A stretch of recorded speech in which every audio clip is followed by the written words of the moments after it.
Third part में आपने देखा नारुतो के सामने पायल अचानक धुएं में बदलकर गायब हो जाती है। वो कुछ नहीं समझ पाता, वो गायब नहीं हुई, पायल अपने आखिरी खेल के लिए छिप गई थी। पायल के पिता नारुतो को मिलने बोला था। बूढ़ा आदमी, आंखों में पश्चाताप। नारुतो, आपकी बेटी पायल वो कोई भूत बन चुकी है।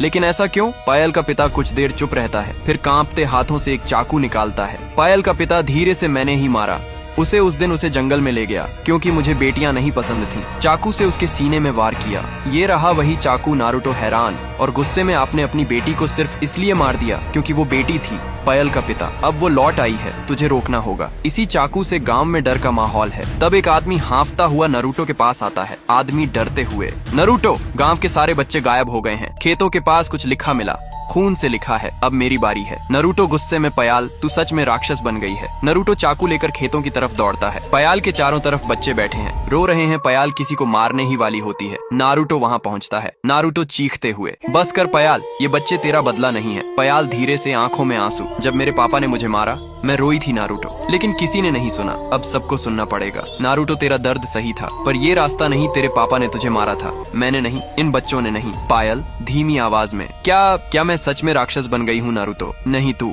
अब भी इंसान है, बस एक दर्द में डूबी आत्मा, और इस दर्द को अब खत्म करना होगा। नारुतो चाकू उठाता है, वही चाकू जिससे पायल की हत्या हुई थी। नारुतो धीरे से, ये चाकू उस आदमी के हाथ में था जिसने तुझे मारा। अब यही चाकू उस हाथ में है जो तुझे मुक्त करना चाहता है। पायल आंखें बंद कर लेती है, दोनों हाथ फैला देती है, जमीन पर खड़ी है। पायल कांपती आवाज में, अगर तू मुझे माफ कर सकता है नारुतो तो कर दे, हमेशा के लिए खत्म कर दे मुझे। नारुतो चुपचाप चाकू उसके सीने में धीरे से घुसाता है। कोई चीख नहीं, कोई आवाज नहीं। पायल की आंखों से आंसू बहते हैं, वो बैठ जाती है और गायब हो जाती है। नारुतो बच्चों के साथ बैठा है, पास में वो चाकू जमीन में गड़ा हुआ है। पायल का पिता दूर बैठा रो रहा है। नारुतो, जो बेटी मरी नहीं, बस सुनी नहीं गई, वो एक दिन भूत बन गई। पार्ट 5 के लिए 10K कमेंट करो।